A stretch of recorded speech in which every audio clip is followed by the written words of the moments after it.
friends. Welcome to the Mini Dairy Goat podcast. All things miniature dairy goat. Not too big, not too small, just right. I'm your host, Carrie O'Neill. Join me as I guide you through the enchanting and addicting world of miniature dairy goats.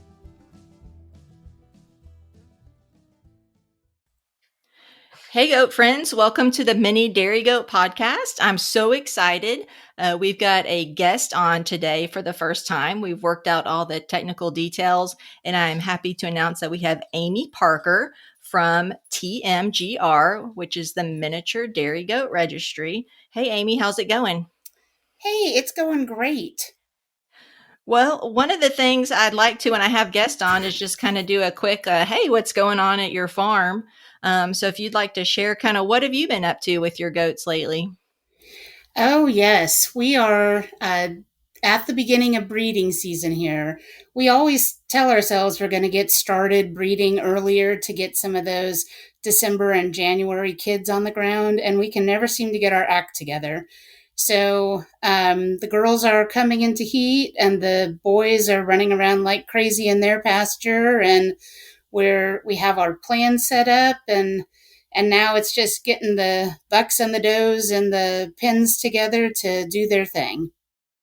Great. Yeah, we've been here in Texas. We've had, I've got one doe bred so far, but it's been the same thing. And I myself have also wanted to have January and February babies. And last year we had a very, very hard freeze right after Valentine's Day. It got down to 6 degrees here in South Texas. And so we were just snowed in and it was crazy.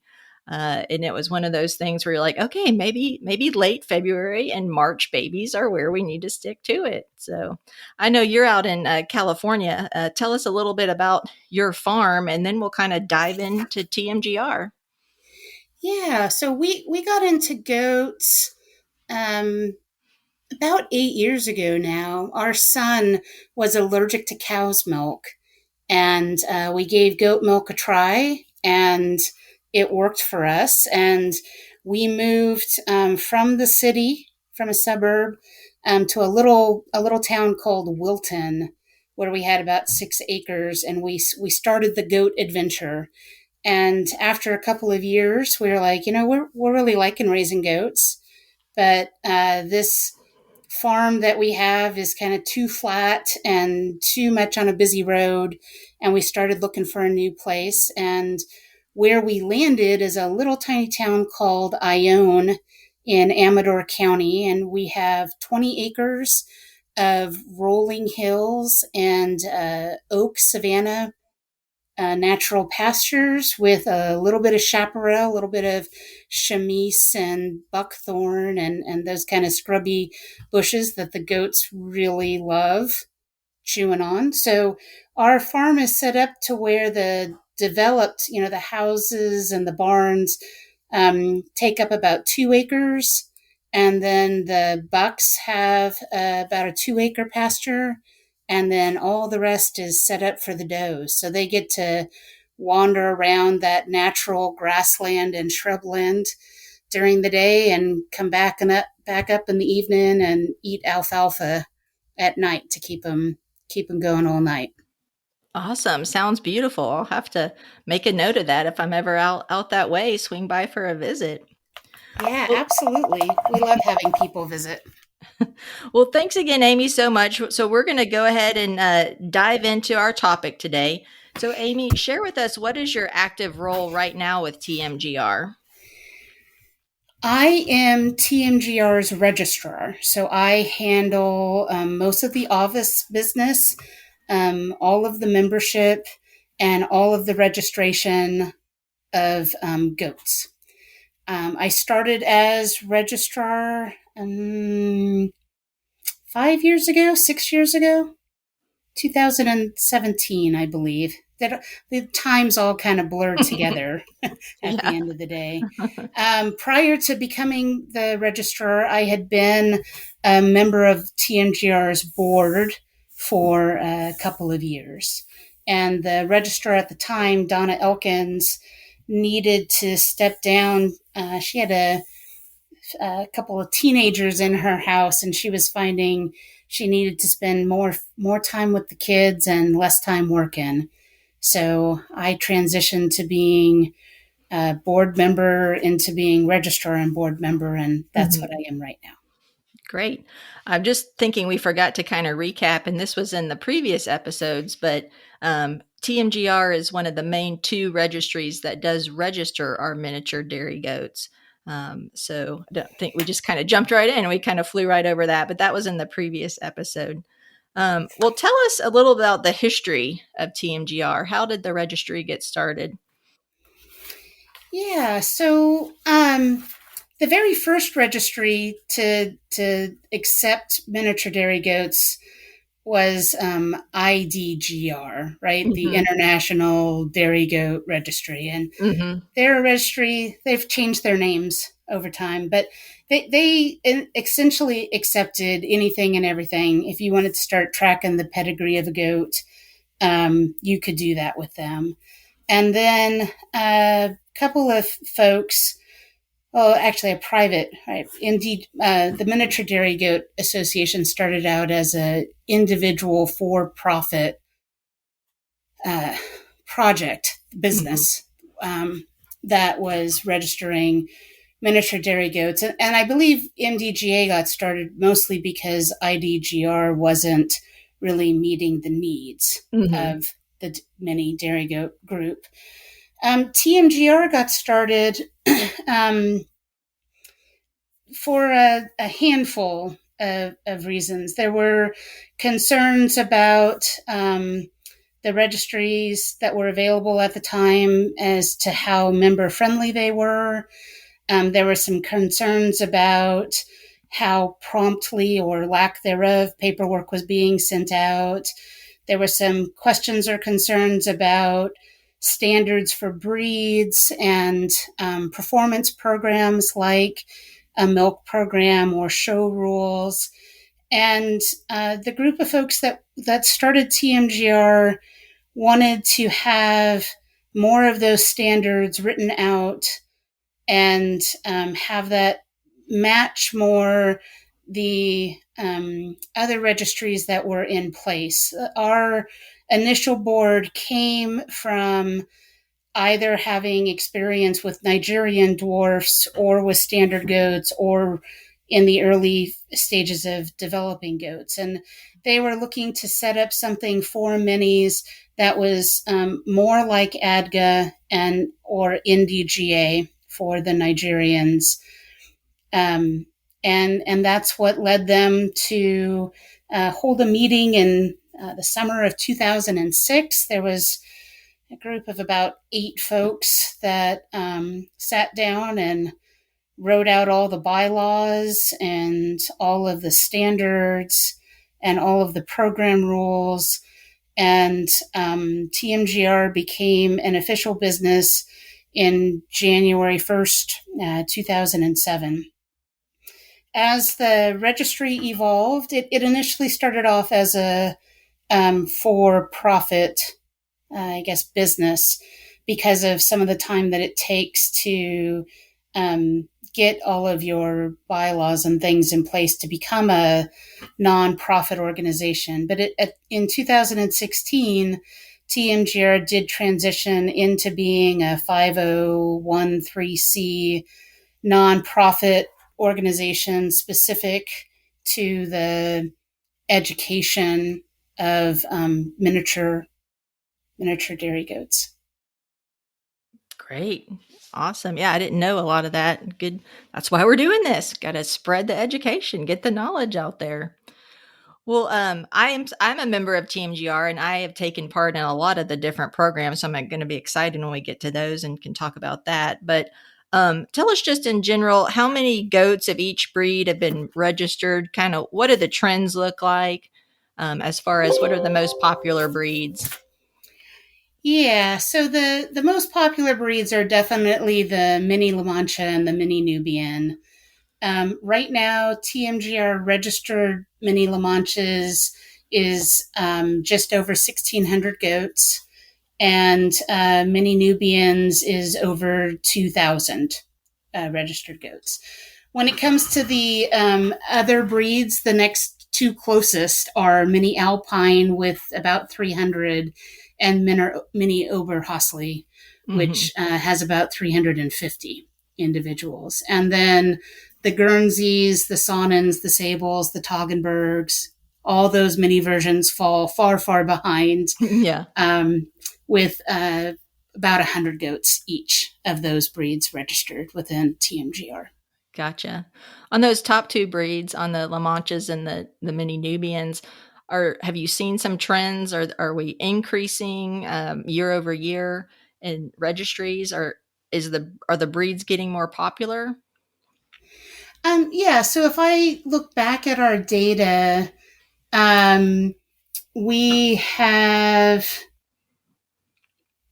increases in numbers, oh, I would say starting in 2014 and increasing today, where this year so far we have added 150 mini La Manchas and 250 mini Nubians. And if I look back in preceding years, it is down around, if I go back to like 2012, we're at 30 to 40 mini La Manchas and about 75 mini Nubians being registered in that year. So we definitely have this increasing trend. I do think the miniature dairy goat, which is actually a mid-size dairy goat, right? Mhm, Because it's mhm, not as small as the mhm. Nigerian dwarf or pygmies and not as big as the standards. That they certainly are gaining in popularity, and as people understand what they can really bring to a homestead or to a farm, I think their popularity is going to continue to increase, and those registration numbers are going to increase as well.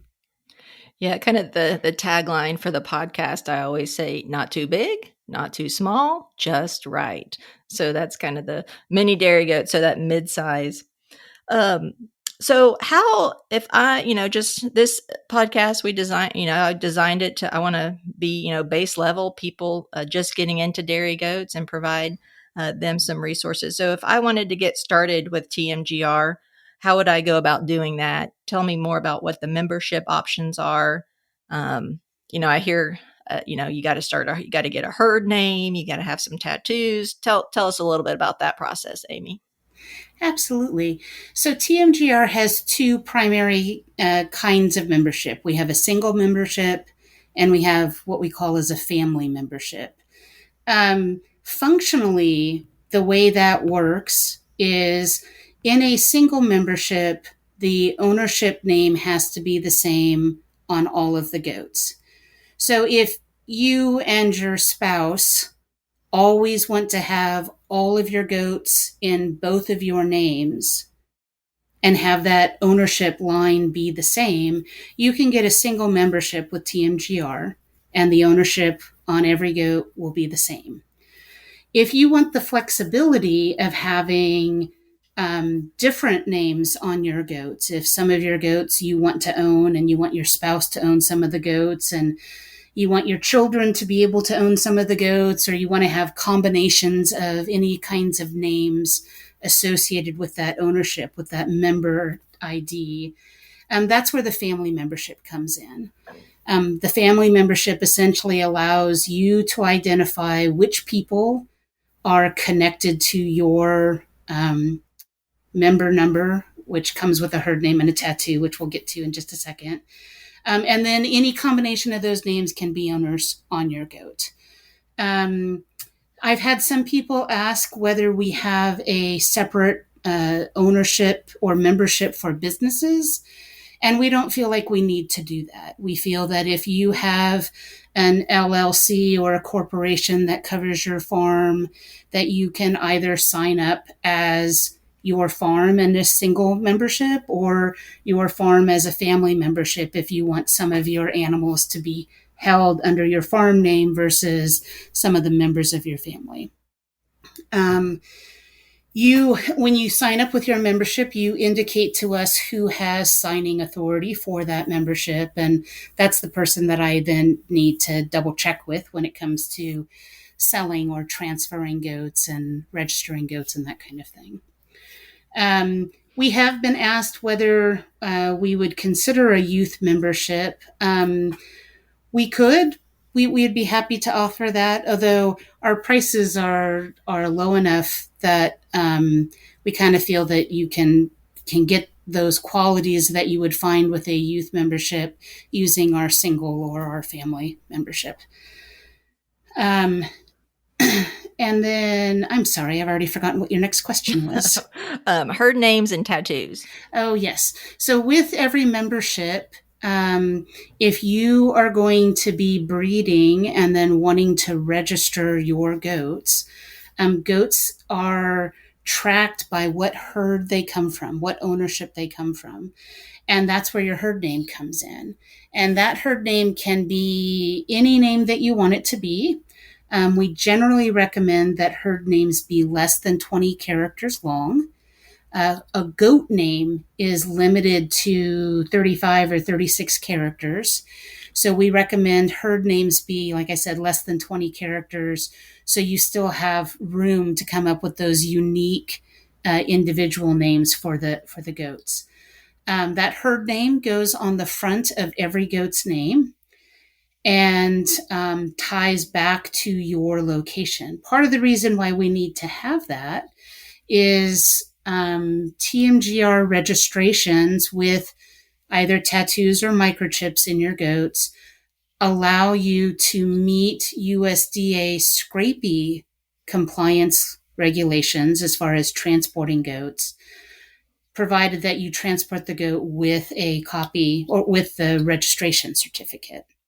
Right. So it's USDA that requires every registry in order to meet the scrapie compliance laws to have unique herd names. So if you have a herd name, nobody else gets to have that herd name within a given registry, and have a unique tattoo combination that is assigned to each goat.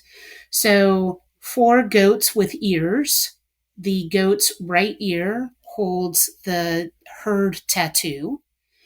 And that can be any kind of combination of 2 to 4 characters that are letters or numbers. The left ear of the goat has a unique identifier, and the standard is that every year is assigned a letter of the alphabet. And then we recommend that as kids are born on your property, that you give them a chronological number that matches their birth date, essentially. So it's the first kid born in 2001 would be in, because in is the 2001 letter, followed by the number 1 because they're the firstborn, where the 25th kid born would be in 25. You're not required to follow that. The requirement is that tattoos have to be unique. So if you want to do something different, you can. We have some members that like to somehow keep track of boys versus girls born at their farm. So they do in plus the number for girls, but the number plus the in for boys. So they can kind of keep track of it that way. So there is flexibility there. The only requirement is that they have to be herd tattoo plus the unique identifier have to be a unique combination within the registry. And to do that, you've got the membership forms online, and they would complete that, and then that sends it into TMGR, and you guys would check and see if that was available and then get that all assigned. Is that correct? Yes, that is correct. So every time somebody requests a herd name, we compare it to the herd names that are already in our system to make sure that they're different or different enough. And then same thing with tattoos. When people request a tattoo, I make sure nobody else is using that tattoo. And if by chance it is in use, I would then contact that new member to see what number they would want. I would offer some suggestions of this is what's available. Do any of these look good to you? Mm-hmm. I love that you mentioned that the herd name should be shorter rather than longer, because I've seen a lot of people where it's very long and they are very limited on what they can name the goats. Here at my farm, mine's real simple. It's Rafter O, so very short. And so I love getting creative with the names. So definitely, folks, take that in consideration when you're thinking about your herd name. All right. So one of the differences that you did speak of is that, we'll get into now, we're going to dive into the herd books and breed standards. So if you want to tell us a little bit more about TMGR's herd books. Absolutely. So I think what a lot of people forget is that many registries are still in the process of developing these breeds. These are really young breeds. Many developments started in the early 1980s, as far as I know, not much older than that. And it can take decades and generations to actually have a solid new breed, right? So if you think of the word purebred, that literally means to breed true, right? So when you have two purebred goats, you should be able to look at the two parents of this purebred breed, right? And you should be able to predict what their kids are going to look like, all of the characteristics of what their kids will have, and what those kids will look like when they become grown up adult goats, right? So if you look at an organization like ADGA, the American Dairy Goat Association, they are not situated to actually develop new breeds, and they won't consider developing new breeds within their organization. If you want to develop a new breed, you have to do that on your own, and you have to create your own breed club, and you have to track your pedigrees and, all of this stuff outside of the registry. And then once you have enough goats and enough people that are excited about that new breed, you can then apply to ADGA to consider including your breed of goat. The miniature registries decided that didn't make sense, right? That we wanted to assist breeders in the development of new breeds. And to do that, we have herd books that track the development of that breed. So you have an experimental herd book, you have an American herd book, and you have a purebred herd book.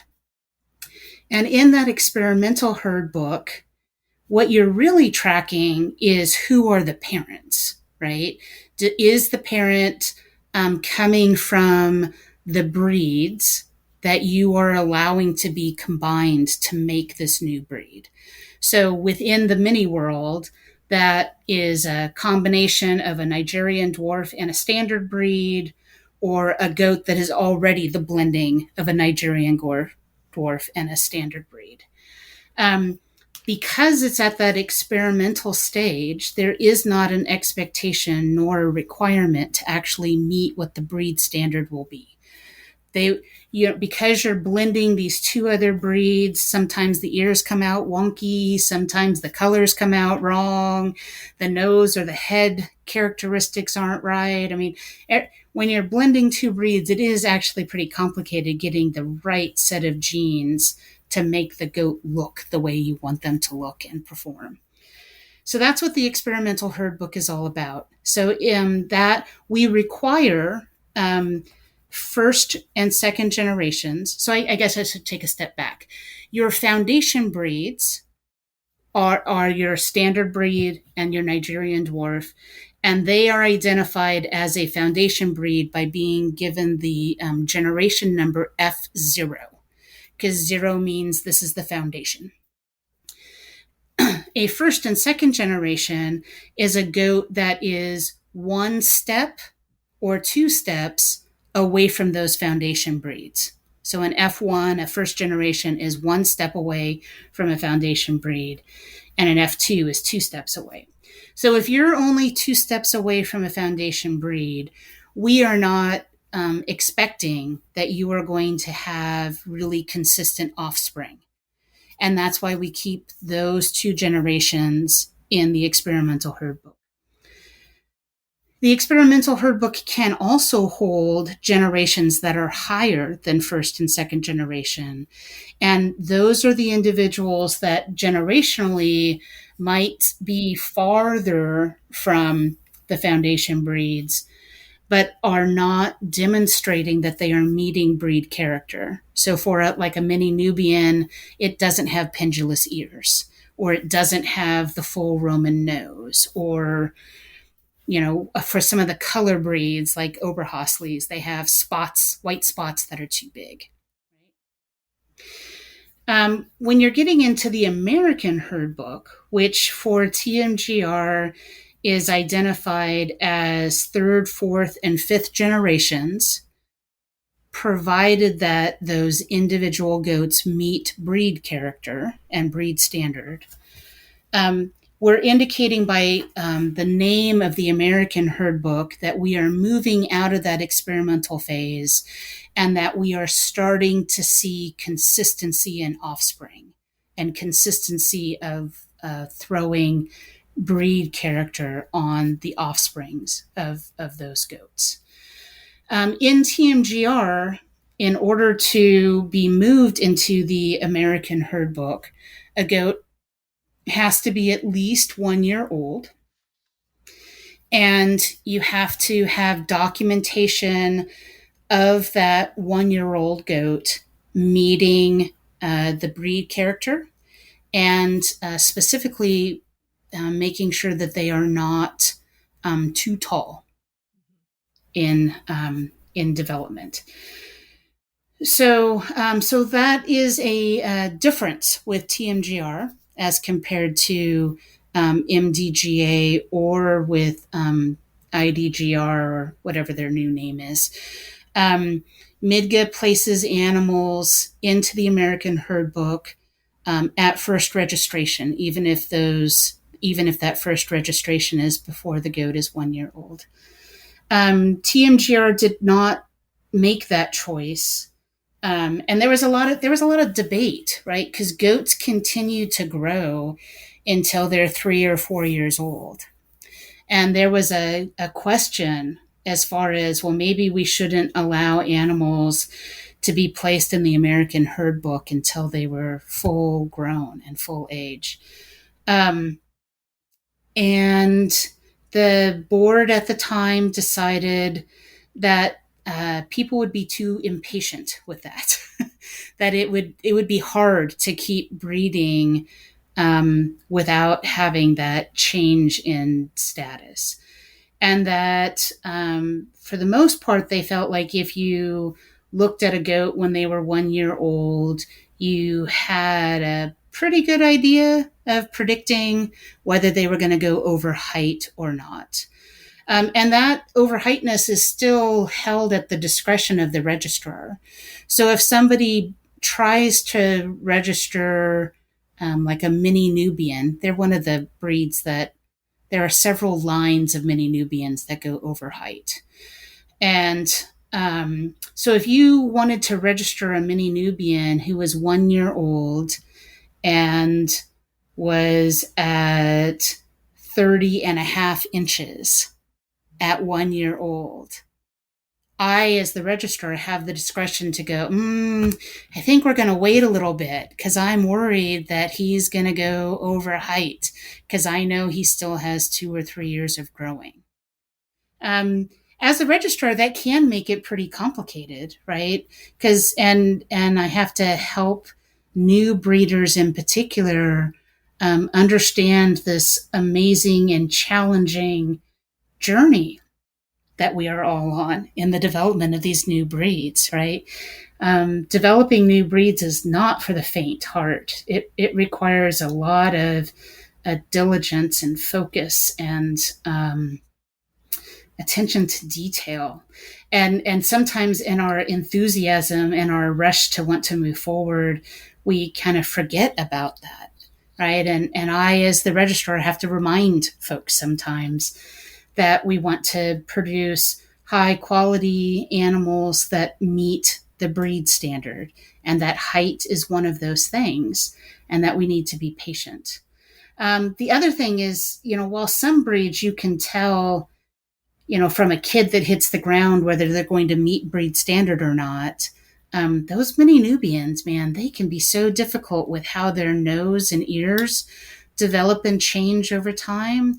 So that's another one where if we immediately placed animals in herd book, in the American or purebred herd book, based solely on what they look like when they were a couple days or a couple weeks old, there's a lot of change that happens in that breed character. So again, that's why TMGR set the standard of we don't move animals into the American herd book until they're at least 1 year old. The purebred herd book is for 6 generations and higher. And it was assumed that by the time you get to 6th generation, your animal should be breeding true at that point and could meet that definition of purebred. I can tell you as registrar that is not always the case. that getting to breed true, if you think, especially when it comes to mini Nubians, they are so challenging. They're one of the breeds that our farm raises, and they are just challenging. Um, so so TMGR standard for purebred is not based solely on the individual goat and what the goat looks like when they're more than 1 year old. It is also based on the 3 preceding generations. And we need to have documentation that the parents, the grandparents, and the great grandparents of the goat that you're trying to register in the purebred herd book all meet breed standard. And if somewhere in there, one of those ancestors, in the parents, the grandparents, the great grandparents, if they went over height, or if they had throwback wonky ears, if they're a mini Nubian, or the other breed that my farm raises is mini Oberhaslis. So we have to breed for that beautiful red bay color with the black points. And if one of those pops up with a big white spot on it that's bigger than 1 inch, that doesn't meet breed standard. And that white in mini Oberhaslis is so frustrating, because white is not a dominant genetic trait. So it can hide in several sets of what appear to be beautifully colored, perfect examples of Oberhaslis. And then this white splash kid pops out. Ugh, breaks my heart every time. But so if you had that in your line, you then have this concern, right, about, is that line truly breeding true, which is the definition of purebred. And that's why TMGR has that additional requirement that it's not just based on what the individual animal looks like, but do you have documentation of the parents, grandparents, and great grandparents as adults meeting the breed standard? So we can start to say with a little bit more confidence that that animal comes from a line that breeds true. Now, one of the other differences between TMGR and MDGA is the percentage requirements. You want to dive into that? Yeah, Or a lack thereof, I guess? Yeah. Yeah. So on a TMGR registration, we provide every breeder or owner of that animal what that estimated percentage of Nubian versus Nigerian and a mini Nubian, or Nigerian and whatever other standard breed for the other standard breeds. But the reality is that's really a fake number, right? Because that's not when you learn biology and how eggs and sperm are created in animals, in any animal. That whole mitosis meiosis thing is a big scrambling of all the genes that are there, right? So in that 1st generation goat, where you're breeding a Nigerian dwarf to a standard goat, that 50-50 percentage, 100% true. That's the only time that it's true, right? Because you have a Nigerian that's giving you 50% of the genetics and a standard goat that's giving you 50% of the genetics. So when you say that's a 50-50 animal, that's true. If you then take a 50-50 first gen and you breed it with another 50-50 first gen, we can claim that their offspring are going to be 50-50, but that's not really the way biology works. Each of those animals is going to create different eggs and sperm that are actually going to have slightly different percentages of their parents' genetic material. Claiming that that animal is a 50-50 animal is our best guess, but it's not known, right? So as you move forward and you get more and more complicated things where you're breeding a 50-50 back to a standard or Nigerian, and then you have these 25-75 goats that you then breed with your 50-50s, and you start getting these 60-30 and 62 and 37.5, right? And all the numbers start going all crazy on you, right? It's like those are good guesses of what might be happening, but they are not known. You do not know that. So in TMGR was so so I guess I need to take a little step back. That 30/70 rule was created by Andrea Green, the owner of MDGA at the time. And it was a for-profit business with her as the sole owner. And she had a board of advisors that she would use as mentors or people to bounce ideas off of. And she talked to this board of advisors about wanting to make this 30/70 rule for MIDGA. And her board told her not to. Her board of advisors said, don't do it. And because she was the owner of MIDGA and she had a strong belief that you needed to set some kind of standard for all these new breeders, because there are a lot of people start with mini goats who did not come up through like ranks of 4-H and haven't owned goats before. So they're brand new to goats, starting off with minis, starting off with the difficultness of creating a new breed, right? Learning about goats and creating a new breed. That Andrea really wanted there to be this standard.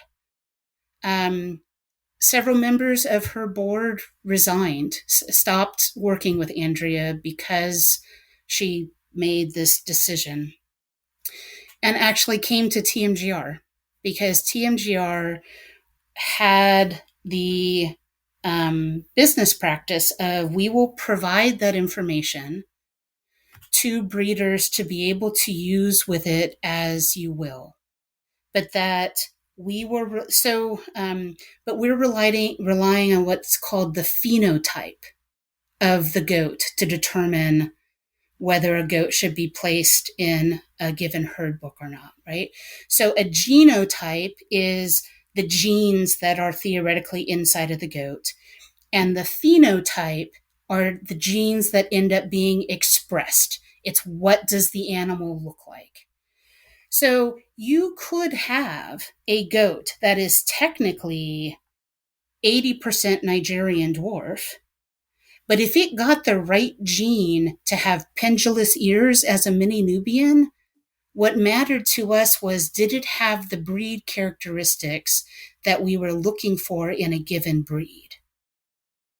So that is why TMGR provides the information calculated the same way that MDGA calculates those percentages, the same way that ADGA calculates their percentages when you're moving an animal through the grade or experimental herd books in ADGA.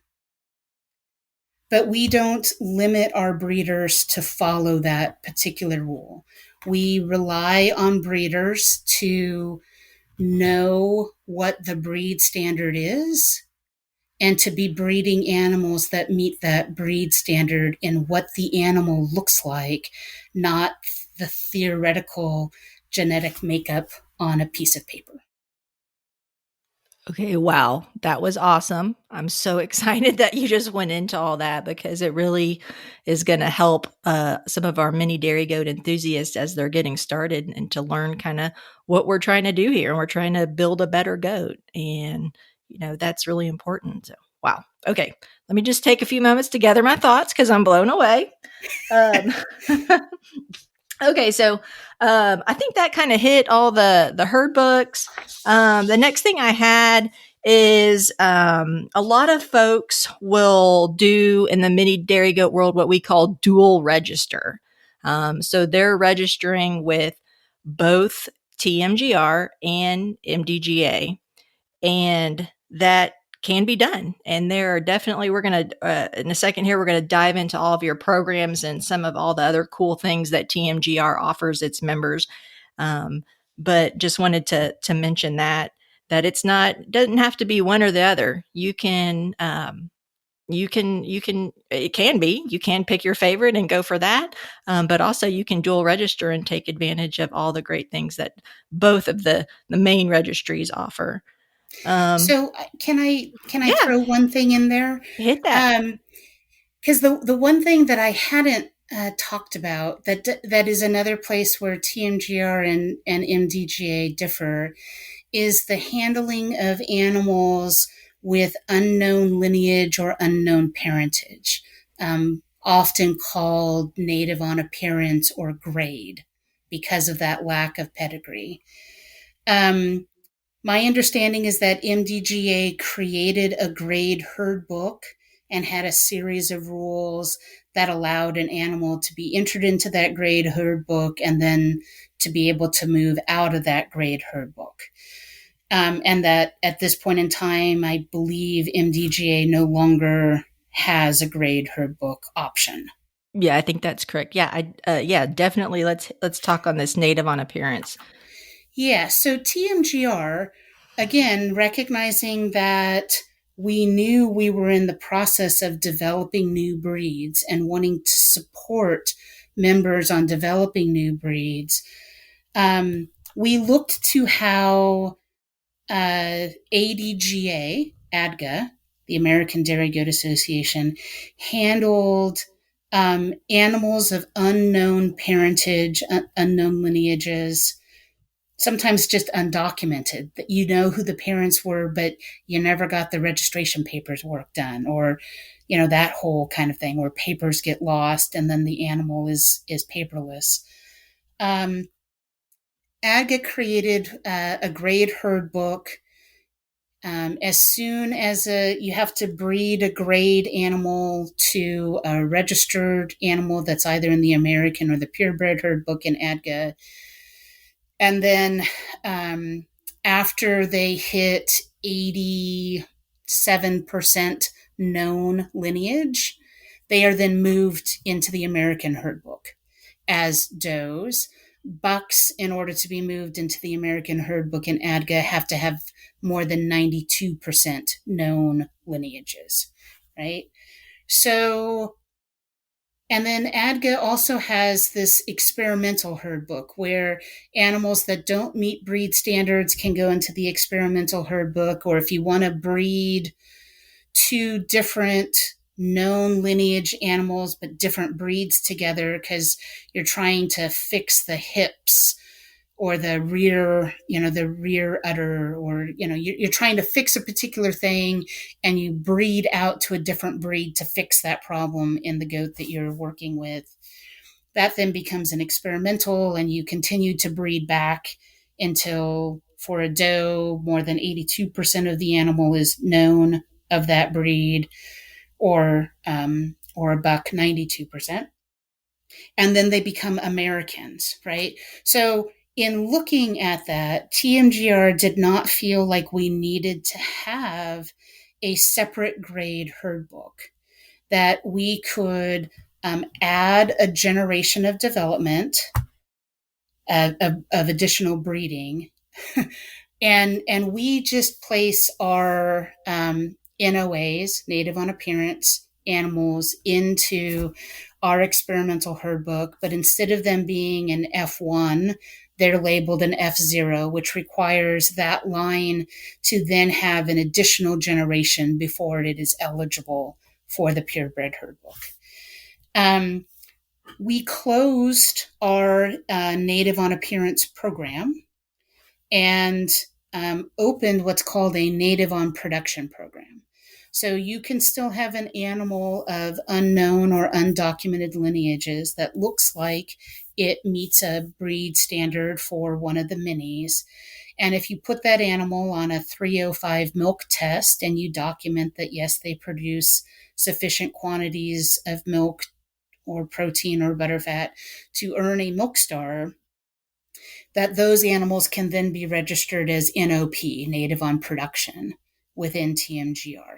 So when you had made the statement of you can dual register animals between MDGA and TMGR, that is true for 99% of the goats that are out there. But when it comes to this grade NOA, NOP, the rules are different and way too complicated to try to cover in a podcast. So Mm-hmm. if you're looking at your animal and you are seeing that they have an unknown parent in their history, I would highly recommend that you contact the registrar of MIDGA or me as the registrar of TMGR to get specific information about whether that animal can or cannot be dual registered, because there's weird things there that make it Gotcha. complicated. Gotcha. Well, that is good to know because I've read a little bit about that, but that was great that you explained that. So you kind of talked a little bit about milk testing. So that is one of the performance programs that you guys offer. Can you dive into the TMGR milk testing program? Yeah, so we have a milk program very similar to what ADGA runs, or AGS, NDGA, and even MDGA, right? We have the option of 1 day tests that can either be done as a competition, as part of a fair, or they can be done on an individual farm and run strictly with animals that are owned and living at a given farm. A 1 day test requires that you hire a certified milk tester who comes out, verifies that you completely milk out your animals, and starts a 24-hour clock. You then milk your animals 12 hours later. You weigh and take a sample of the milk. You then wait another 12 hours. So you're getting 24 hours from your milk out. You then milk out your goats. You weigh it. You take a sample. All of your milk samples are sent off to a lab to determine how much butter, fat, and protein your animals are producing. The paper where the milk tester recorded the weights that were measured gets sent to the lab. Then all of the information from the lab goes to the registry and goes to, at least in TMGR, Norm Geiser, who is Mm-hmm. our milk program director. Norm then crunches the numbers out. There's a calculation that's in our members handbook that lets you know what the minimum number is and how to calculate that number. And if your doe achieves that number or higher, she's awarded a milk star for a 1 day test.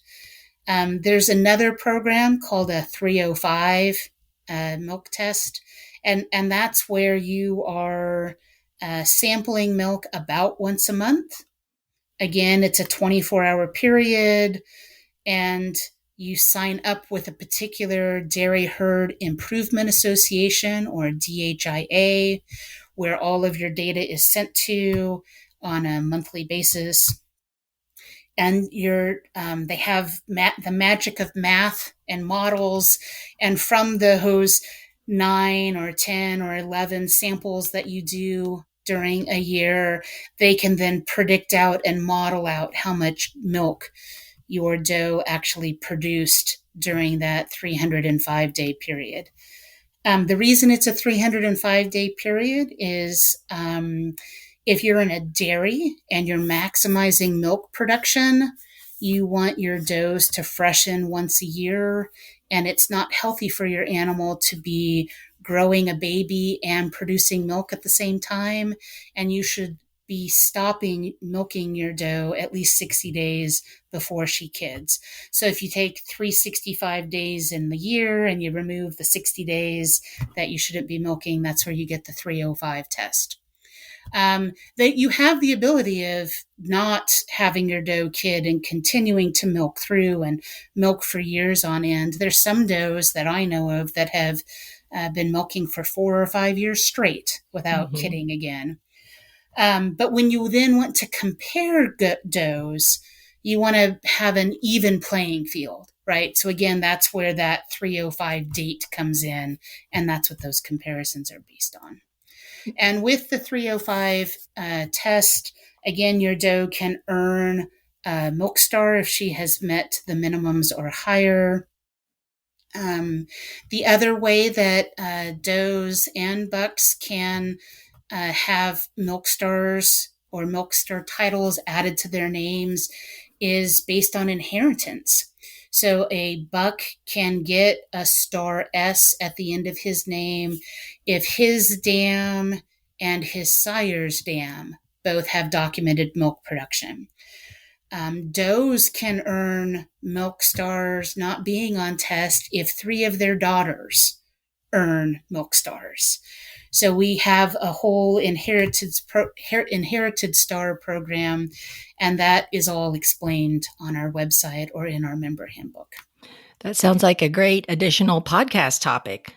Lots of details to go into on that. I know getting into milk testing, it's sometimes confusing. And who do I send the milk to, the lab, and everything? So that would be a great podcast topic. So coming soon, milk testing. Amy, let's talk a little bit, dive into shows. So you guys do sanction and do some live shows with TMGR. Tell us a little bit about that. Yeah, so the show program is really driven by members, right? Because members need to have the desire to host a show. And then if they host a show, we have the ability of helping them find a judge. We can recommend what kind of venue or place you want to hold your show. And then we provide a set of rules that set up what the standards are for meeting or making a sanction. And if an animal is a grand champion at 3 different shows where sanctions were met, they then become a finished grand champion and have that official title added to their name. As far as showing goes, we have 3 or 4 shows that have been around for a really long time. And we have 3 or 4 other shows that are relatively new, like 2 or 3 years young kind of thing.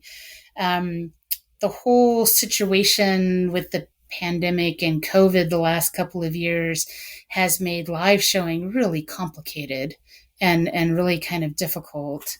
But prior to that, I would say that we were adding a new show a year as membership grows and interest grows. Um, the other thing that I would say with TMGR, if you are a member and you're interested in hosting a show, TMGR does have a program where we help support your show for the first year or two to offset those costs, because it can take 3 or 4 years before a show becomes well known, and well attended. And it's those attendance numbers that make the books all balance out at the end of the day, right? So you're not losing money hosting a show. But with our shows, you have reserve. We have grand champions and reserve champions for each of the breeds that you have classes for in your show. You have the ability of including best udder awards. You have the ability of including a best in show award. And then there's a whole variety of other things that we can help you understand when it comes to shows. If you haven't ever showed, I would highly recommend that you try to go to your local county fair and watch a show before you try to host your first one, so you can kind of see how they work. Um, they kind of are a little bit like a dog show, right? As far as a goat show is you walking your goat around an arena with a judge evaluating the conformation, the goods and the bads of how the goat is put together. And then that judge makes a comparison and gives reasons for why they have selected the first goat as the winner of that age class. And it can be really informative as far as how you start to think about your goats and how you evaluate your own goat. So if you're new to goats, I highly encourage you to pull out that judge scoring chart for a show so you can learn how points are awarded when a judge is evaluating your goat, and it can help you focus in on the most important parts of your animal to pay attention to when you're breeding and making breeding choices. Yeah, just like, one of the things when I got into miniature dairy goats, if someone asked me, "Hey, are you gonna show your goats?"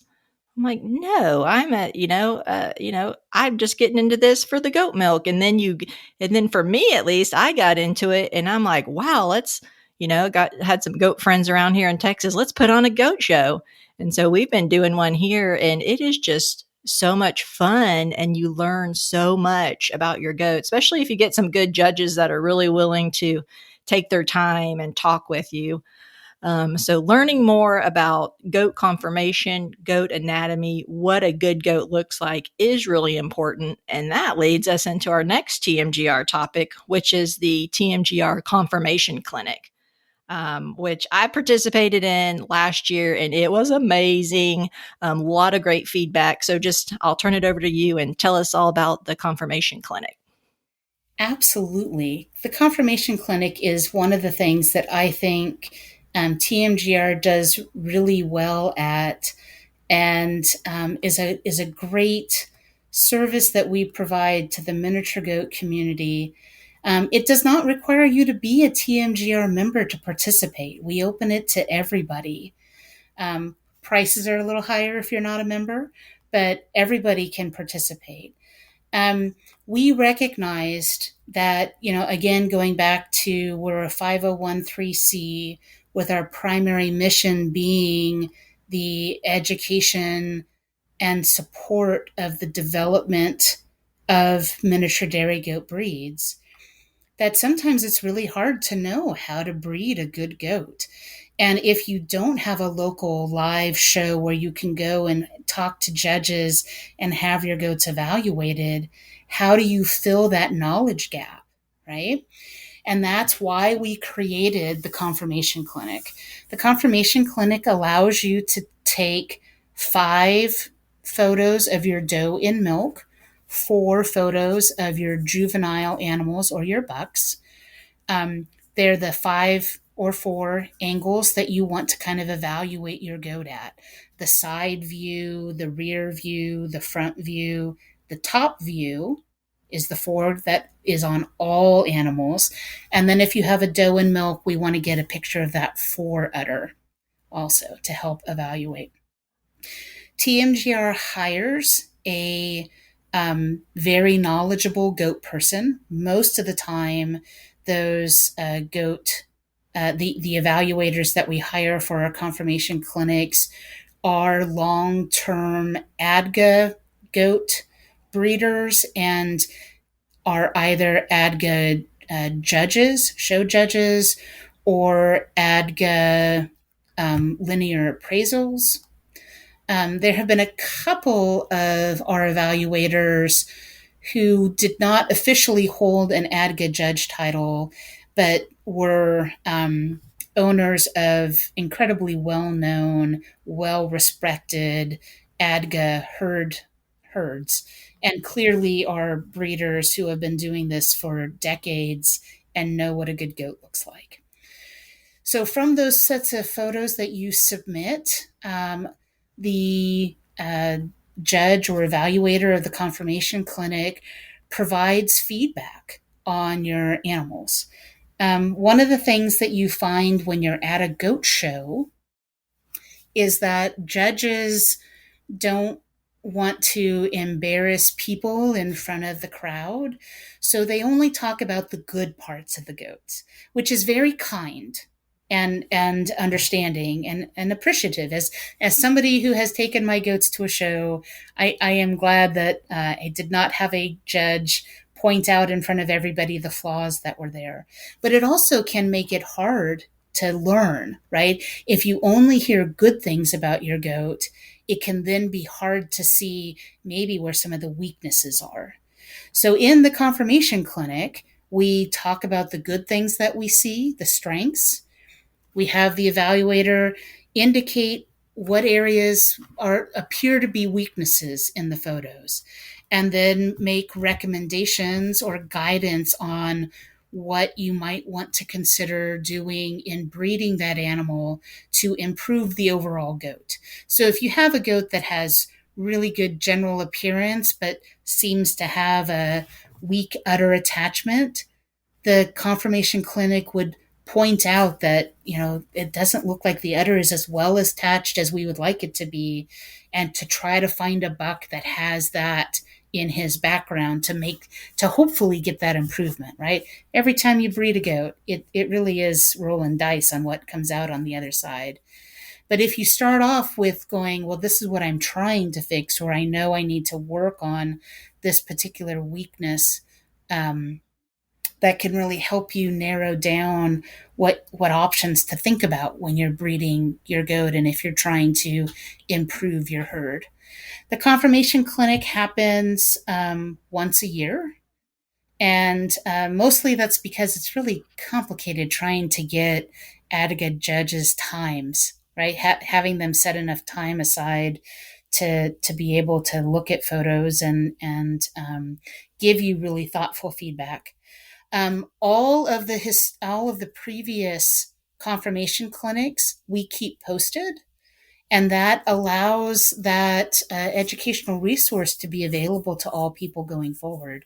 So if you're kind of uncertain when somebody says, oh, your goat is weak in the chine, right, you have these confirmation clinics to go back to and look at the pictures, read the evaluator's comments, and start to kind of see how that evaluator looks at goats. I find I do that all the time. I go back and read those resources over and over again because it's really easy to kind of forget or get what's called barn blind, right? You have your favorite goats and you just love them and you can't think about any of their weaknesses. And I go back and reread the evaluations and go, oh, that's right. I need to work on those feet or those pasterns or that shoulder assembly or whatever it is that the evaluator had pointed out, and to keep that in my mind as I'm trying to make a better goat herd. Yeah, it's definitely a learning experience submitting your own goats, but as well as getting on there and reading through. And I find it really interested. I raise, many Nubians, but I enjoy really looking at all of the different goats and really getting an idea of, okay, wow, this is a great udder, and reading about that and how what they're making for those recommendations. So again, even if you definitely do participate, but if you don't participate, excellent resource to get on there. And again, we'll just do a shout out right now to y'all's website, which is tmgronline.com. And we'll have you hit that again at the end to give the listeners that again. So, Amy, we've just got a few more topics I'd kind of any other I think we hit all the main programs. Is there anything I'm missing as far as? The other thing that TMGR likes to do is we provide all of our members an annual calendar. And our calendar is a breed calendar, right? So it is a gestational calculation. So if you are tracking when you breed your goat and you write down, I bred Betty to Bob on this date, if you look in the lower corner on the calendar, it'll tell you when your doe, if that breeding was successful, is likely to kid. So, since we're providing that gestational calendar to all of our members to help them track it when they breed and when they should be expecting kids to hit the ground, we wanted to also give an opportunity to our members to share all the funny and beautiful photos that they have of the characters that they keep on their farm. And we have an annual competition where members submit photos. Those photos are then voted on by the public at large at the TMGR Talk Facebook page, is where those get posted. To submit a photo, you do need to be a TMGR member, but to vote, you can be anybody to Mhm. vote on them. And Um, when's the deadline on that? I kind of need to. Is oh it? my goodness. Mary Lisa Cornell is running that this year and not me. It was announced. I think you have to have submissions in by the middle of October, but Yeah, I it's was gonna. posted on the webs on TMGR Talk. I'm sorry, I don't know that off the top of my No, that's head. okay. It's a great calendar. I actually have it out in my milk house right now, and I use it exactly that. I keep track of a lot of things, and it's really helpful. So, really love that calendar. Amy, you guys have a great website that's got a lot of different resources on it. Um, we can, if you have a few things that you want to highlight that the listeners could hit your website up to learn. I particularly love the color patterns. That's a section Yeah. I really like. Yeah, so we do again really focusing on education and helping many breeders produce their best goats. We do have several educational sections where they talk about different conformation and different terminology of parts of the goats and what equals good strong feet and legs, and what when somebody says shoulder assembly, what does that mean? um, we also have a pedigree lookup. So if your animals are registered with TMGR, um, you can look them up online and see easily displayed 6 generations of their lineage. And then if you want to go farther back, you can then figure out those names and registration numbers and continue to look them up in our pedigree lookup to track those lines back as far as our databases go. A subset of that pedigree lookup, we also have progeny lookup. So if you wanted to see, which kids came out of which buck or doe or a combination of buck and does, those are presented. Um, we recently, on that pedigree lookup, added all of our G6S information for those mini Nubians. And if we, as we get casein genetic information in, the casein genetics also will be Mhm. posted on our pedigree lookup. We're in the process of um, incorporating all of the milk test data and show data in our pedigree lookup. Right now, milk awards and show awards are posted on different portions of our web page, but it can kind of be hard to track or remember or how to find it all. So we're again trying to kind of follow that ADGA model of a performance pedigree and have all of that information together in that pedigree lookup in one place. Um, and let me see, what else would I highlight? The pedigree lookup, that I'm excited that you're gonna be adding that because that just sounds like that'll be a really robust, system, really very user-friendly to find that information, so that sounds great. Yeah, when I'm researching, we have a couple of ADGA goats here on our farm. Not very many, but a couple. And when I'm researching them, I really use the ADGA genetics webpage a lot. And we are trying to set up something similar with TMGR on our pedigree. It's young, it's in its infancy, it's growing. We expect to continue to add utility to that. But at least at this point in time, you can look up goats and you can look up their lineages, which you can't for Midga, which makes me really sad. Yeah. Yeah, definitely, that's something that, TMGR really excels at, so we appreciate that. Well, we've been chatting a little over an hour now. Seems like just not very long. The last thing I had here, and you kind of somewhat covered it, but I'll just ask if there's anything else. So, I mean, what does the future hold for TMGR? Do you guys have any exciting plans or ideas in the works? Oh, I think as far as like new things, I'm not sure. I think we're strengthening the parts that we started, right?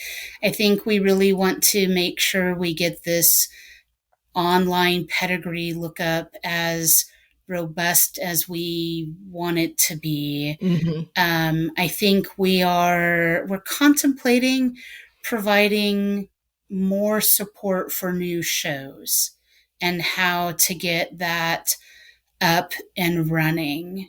Um, there's a lot of I hear lots of stories of young families that really want their 4-H groups to offer mini goat opportunities. Um, and a lot of those 4-H clubs are really ADGA focused. So trying to Hmm. figure out what kind of support we can provide there to help with that. Um, we have considered, starting our own YouTube channel or something like that, as far as, again, really wanting to hit that educational side of things. But there's only so many hours in a day or in a week. I don't want us to overpromise and then under fulfill, right? So I Hmm. think we're trying to be really strategic in um, what we each bite that we take off to make sure that we can really provide that. I've had some people question, so it's like when you look at the numbers of things, you know, I've had some people ask, how viable is TMGR compared to MIDGA? And I guess I don't spend much time worrying about that. That the people that are part of TMGR are really dedicated to our mission of improving miniature dairy goats and providing that support. And whether we stay, the size that we are now, or whether we, grow massively, I don't think that affects our ability to continue to offer the programs that we're offering and the services that we're offering. And as long as we have members who want to participate with us, I don't see the size being an issue. Although I get that question so often. It's Hmm. kind of like, oh, when are you going to go away, kind of thing, because you're small. And it's like, I don't see that happening. We Well, have such a dedicated board and such passionate members that I see us continuing to be in the field of mini goats for many decades to come. Well, I definitely, again, thank you. I myself learned a lot about TMGR today that I didn't already know. I did a lot of research before our interview, but you hit on some things that were really eye opening, because I think both TMGR and MDGA, both of the registries, have things to offer, and I think if either of them didn't exist, it would be not good for the mini dairy goat world, and we want to keep this thing moving forward.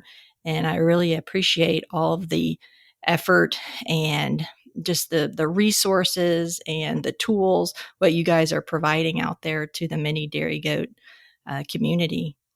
So I guess, Amy, I appreciate you logging on today and talking with me a little over an hour. And we're going to get this published for all the goat friends out there. And then hopefully you might get some more questions. So, again, tell us where we can find you on the web, the Facebook, and we'll wrap it up here. Well, I would like to thank you very much for hosting this podcast and asking me as the TMGR registrar to be one of your guests. I really appreciate that. Um, if listeners to this podcast would like to get more information, you can check us out online at TMGR online. That's all one word, .com. You can always send me an email. I typically respond within a day. And the registrar's email is tmgroffice@gmail.com. On Facebook, you can find us at TMGR Talk. That's our group page where everybody can participate and share their thoughts and enthusiasm. And then we do have a it's the Miniature Goat Registry business page as our official page.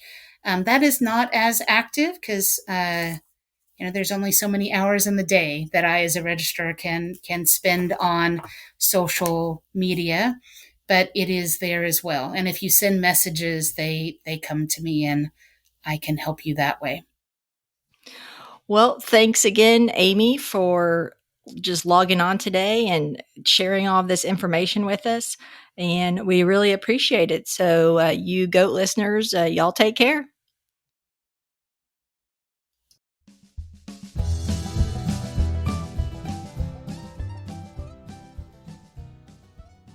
Hey guys, thank you so much for listening to the Mini Dairy Goat podcast. Be sure to subscribe to the podcast for our new episodes. Share the podcast, tell all your goat friends about us, rate and review the podcast, and also you can hit us up on our Facebook page, Mini Dairy Goat Podcast, for more information and show notes. Thank you so much and happy goating.